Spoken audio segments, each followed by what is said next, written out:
third period there, how difficult was that to watch that kind of happen? Because, a lot of good things happen, and then, it almost slipped away there. Yeah. Hey, they're all learning lessons. Right. For me, I look at it as, just the ability to close a game out. Right. You're up 4-1. You expect a team of high character, expect a team that's coached by Dale and family. They're going to have a pushback. So for me, it's a growing element within our group. I would say a month and a half ago we went through an element with Barrie, where it was, an element where or an environment where we lost 2 points. Tonight, hey, it was a hard-fought battle. They're going to push, and our group found a way to pull out 2 points. Absolutely. What did you like in the first 2 periods that got you that forward?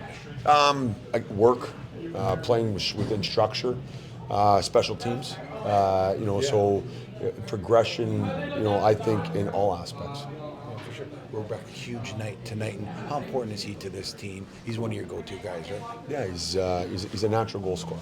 Right. So you need goals to win hockey games, and he does that.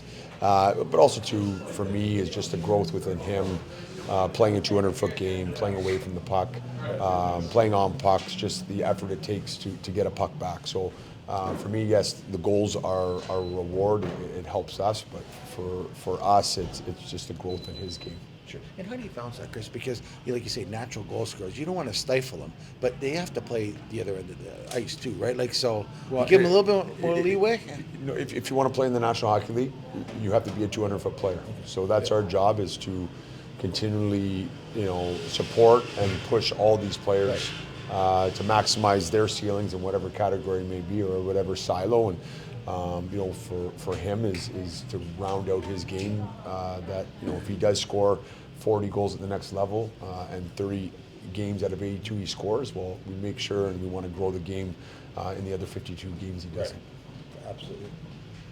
And was there any concern heading into this game that the former London players, and perhaps even Ryan, would have too much emotion going against the Knights? I played for the Knights for 3 years, and from the local area. So we all, you approach this game. I don't think so. I think it's one of those things where there's an excitement that follows them. There's an element or a satisfaction in beating them. So I think that was the mindset for us as a group. We had a great couple of days of practice this week. They had a real solid day off. They got their workouts in on Sunday. Post-game against North Bay. So for us, it was just preparation allows an opportunity for success, and allowed us a success or an opportunity for 2 points tonight. One thing real quick. When you played for London, do you feel that target on the back because everybody wants to beat the London Knights? When I played, I think the year before me, they won 3 games. Okay, so you weren't quite to that level, no. You know what? We had successes that group. In the conference final our first year, we lost Game 7 to Belleville. Jonathan Chichu scored, I think a hat trick or 5 goals in the last game to beat us. So, we were maybe the start of success, and then it rolled on from there. And yeah, they've had, I think, yes, they've had a lot of success over the last 15, 20 years. So I think there is that element where teams make sure they bring, an A+ effort and really enjoy capturing 2 points from them. Thank you so much. Process. That's what it is. And I would say, as a coaching staff, as a team, we don't change based on the result. Yes, we do change with the continual investment in ourselves, but it is a long year, and our job is to teach, our job is to support, and the player's job is to learn, and that's not always an upward curve. There's valleys, there's ups and downs, and process. It is all about process. You talked about ups and downs. Hayden Reed, you never want to go on a breakaway and whiff, but he comes back with the goal right after that and responds. How big was that for him? It seemed like he was flying all around the ice tonight. You were giving him a lot of ice time with some top-end players, getting that goal for confidence and just being able to bounce back from something that didn't go right for him earlier in the game. Yeah, you know what? I even love the effort. He goes from that, and hey, there's things that happen in games that are out of your control. Puck bounces here, puck bounces there, but it was a great reset by him. He's in our 3-2 structure in the neutral zone, dives and tips a puck into our bench. That's what I love.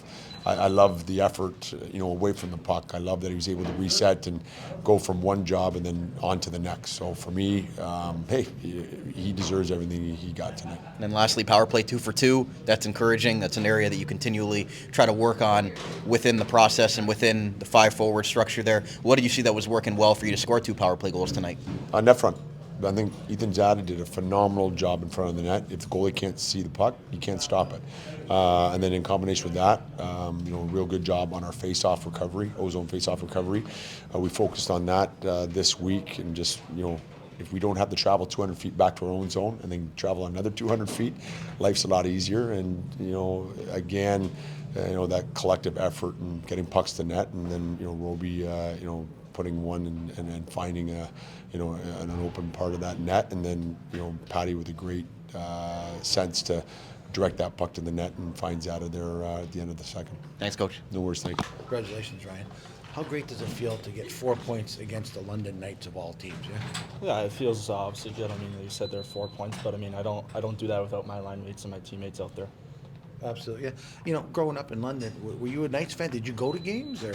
Yeah, I mean, obviously being from London there, I watched a good amount of games growing up over the years, but I mean, it doesn't really matter anymore, but okay. Yeah. Okay.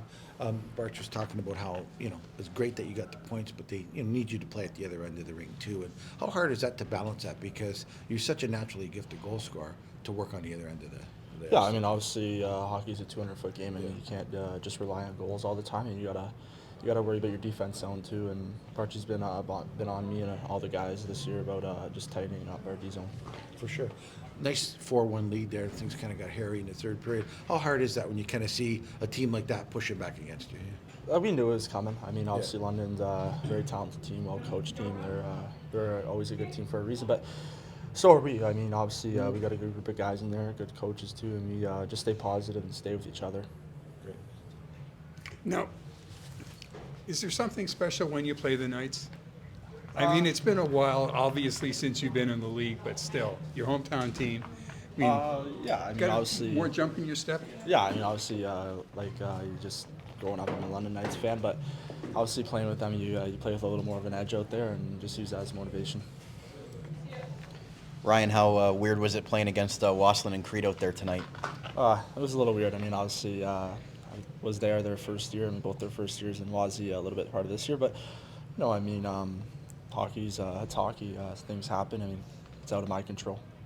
How happy were you for guys like Noah Reed, Liam Spencer, playing against those guys? It meant a lot to them for you guys to get the win. How much was that maybe motivation for the group to win it for 93 and 49 tonight? Yeah, I mean, obviously those guys had that date marked on their calendar, obviously, and so did every other guy in the room. But no, just winning with those guys too. I mean, against their old teams, a little more meaningful to them, and obviously Barchy too used to play for them. So just winning for those guys really means a lot.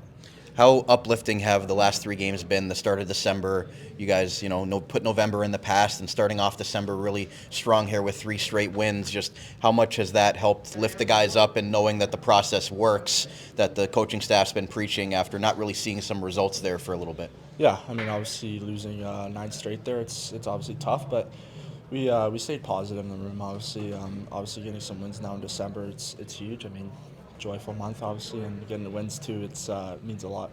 And then lastly, speak about Yermolenko being back there for you guys. Again, not an easy situation for him coming over from Belarus and getting here the first week of the regular season. How has he sort of been integrated into the room, and how much do you guys trust him out there in the net? We trust him a lot. I mean, obviously, last week's goal turnover of the week, I mean, you don't get that for no reason. I mean, he's shown what he can do, and he's bailed the boys out a lot this year. Thanks, Ryan. No problem.